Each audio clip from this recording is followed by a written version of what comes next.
ভূত বাংলালৈ পৰিণত ঢকুৱাখানাৰ সোণাৰী চাপৰি পশু চিকিৎসালয় উপকেন্দ্ৰটো।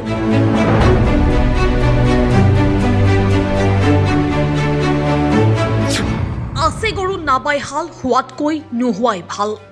ঢকুৱাখানাৰ সোণাৰী চাপৰি পশু চিকিৎসা উপকেন্দ্ৰৰ জৰাজীৰ্ণ ৰূপ এয়া। পশু চিকিৎসা উপকেন্দ্ৰ নহয় যেন মদ ভাঙৰ আড্ডাৰ স্থল এয়া।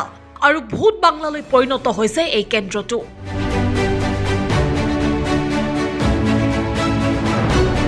মন্ত্ৰী অতুল বৰা ডাঙৰীয়া আৰু স্থানীয় বিধায়ক নৱ কুমাৰ দলে ডাঙৰীয়াই চাওক এই দৃশ্যটি। কেনেদৰে চলিছে আপোনাৰ বিভাগটো। এয়া যেন পশু চিকিৎসালয় উপকেন্দ্ৰ নহয়, যেন ভূত বাংলাহে। চৰকাৰক এতিয়া স্থানীয় ৰাইজে পশু চিকিৎসা উপকেন্দ্ৰটো নতুনকৈ নিৰ্মাণ কৰাৰ লগতে চাৰিসীমা পকীকৈ ৱাল নিৰ্মাণ কৰাৰ দাবী উত্থাপন কৰিছে।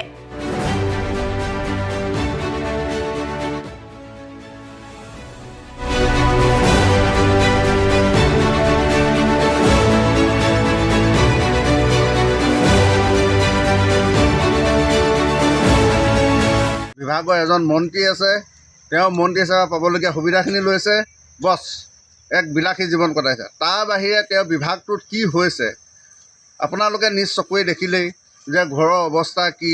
সেই বিভাগটোৰ অধীনৰ পশুবিলাকৰ মই উদাহৰণ হিচাপে কৈছোঁ, বৰ্তমান সময়ত যিহেতুকে এই সময়ত বহু চৰ্চিত এক গাহৰি পালকসকলৰ ফাৰ্ম যিসকলে লগাইছে, তেখেতলোকৰ গাহৰি গাহৰি মৃত্যুমুখত পৰিছে।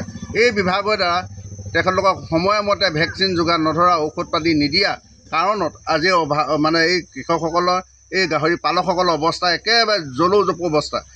আচলতে ঢকুৱাখানা সমষ্টিত এজন বিধায়ক আছে, তেখেতৰ দৃষ্টিত আমাৰ এই ধৰণৰ যিবিলাক বিভাগবিলাক আছে, এই বিভাগবিলাকৰ কি কেনেধৰণে চলি আছে তেওঁ তাত অকণমানো কাণ ধৰা নাই।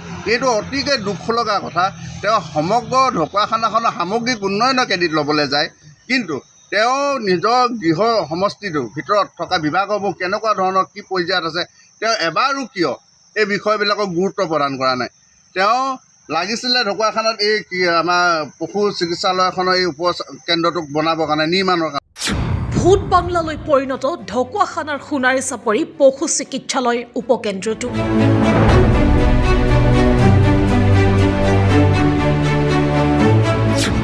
আছে গৰু নাবাই হাল হোৱাতকৈ নোহোৱাই ভাল। ঢকুৱাখানাৰ সোণাৰী চাপৰি পশু চিকিৎসা উপকেন্দ্ৰৰ জৰাজীৰ্ণ ৰূপ এয়া। পশু চিকিৎসা উপকেন্দ্ৰ নহয় যেন মদ ভাঙৰ আড্ডাৰ স্থল এয়া।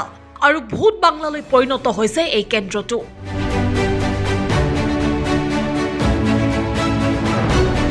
মন্ত্ৰী অতুল বৰা ডাঙৰীয়া আৰু স্থানীয় বিধায়ক নৱ কুমাৰ দলে ডাঙৰীয়াই চাওক এই দৃশ্যটি।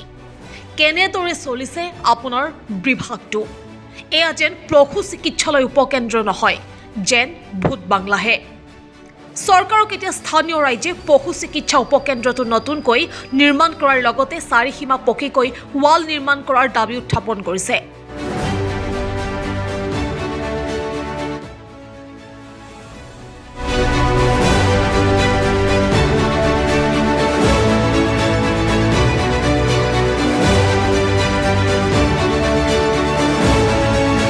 বিভাগৰ এজন মন্ত্ৰী আছে, তেওঁ মন্ত্ৰী হিচাপে পাবলগীয়া সুবিধাখিনি লৈছে, বছ এক বিলাসী জীৱন কটাইছে। তাৰ বাহিৰে তেওঁ বিভাগটোত কি হৈছে আপোনালোকে নিজ চকুৱে দেখিলেই যে ঘৰৰ অৱস্থা কি। সেই বিভাগটোৰ অধীনৰ পশুবিলাকৰ মই উদাহৰণ হিচাপে কৈছোঁ, বৰ্তমান সময়ত যিহেতুকে এই সময়ত বহু চৰ্চিত এক গাহৰি পালকসকলৰ ফাৰ্ম যিসকলে লগাইছে, তেখেতলোকৰ গাহৰি গাহৰি মৃত্যুমুখত পৰিছে। এই বিভাগৰ দ্বাৰা তেখেতলোকক সময়মতে ভেকচিন যোগান নধৰা, ঔষধ পাতি নিদিয়া কাৰণত আজি এই কৃষকসকলৰ, এই গাহৰি পালকসকলৰ অৱস্থা একেবাৰে জলৌজপু অৱস্থা। আচলতে ঢকুৱাখানা সমষ্টিত এজন বিধায়ক আছে, তেখেতৰ দৃষ্টিত আমাৰ এই ধৰণৰ যিবিলাক বিভাগবিলাক আছে, এই বিভাগবিলাকৰ কি কেনেধৰণে চলি আছে তেওঁ তাত অকণমানো কাণ ধৰা নাই। এইটো অতিকে দুখ লগা কথা। তেওঁ সমগ্ৰ ঢকুৱাখানাখনৰ সামগ্ৰিক উন্নয়নৰ ক্ৰেডিট ল'বলৈ যায়, কিন্তু তেওঁ নিজৰ গৃহ সমষ্টিটোৰ ভিতৰত থকা বিভাগসমূহ কেনেকুৱা ধৰণৰ কি পৰ্যায়ত আছে তেওঁ এবাৰো কিয় এই বিষয়বিলাকক গুৰুত্ব প্ৰদান কৰা নাই। তেওঁ লাগিছিলে ঢকুৱাখানাত এই আমাৰ পশু চিকিৎসালয়খনৰ এই উপকেন্দ্ৰটোক বনাবৰ কাৰণে, নিৰ্মাণৰ কাৰণে।